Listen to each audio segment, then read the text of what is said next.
Hey guys, welcome to Bravo Connection. Today we have a 2008 Lexus ES350. I'm going to show you how to reset the maintenance light for this vehicle. I'm going to go ahead and put this vehicle on the on position. All the lights will illuminate. Now, what you want to do is go ahead and set the odometer to trip A, and we're going to do that by pressing this button right here. So that's on trip A now. So the next step, we're going to go ahead and turn it off again, and we're going to put this vehicle on the on position again. But we're gonna hold this button on the cluster, hold it down, and go ahead and put it on the on position.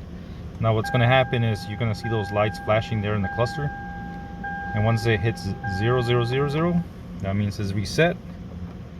We can go ahead and start the vehicle, and the light will be maintenance light will be gone. So the next step on this process, if you have a navigation system, it might look like this, it might look something slightly different if you have a newer model. So what you want to do is go ahead and click the info button, and it might be a different button on your vehicle if it's newer. What you want to do on all of them is it's pretty much the same. What you want to do is go ahead and go to maintenance and reset the engine oil and oil filter. Some newer models have a reset button where you just click and reset everything, but this one we're going to go ahead and click on each one and just click on distance and click OK, and that'll set it back to 5,000 miles on this model. And same thing with the oil filter, and here it tells you how many miles you have remaining.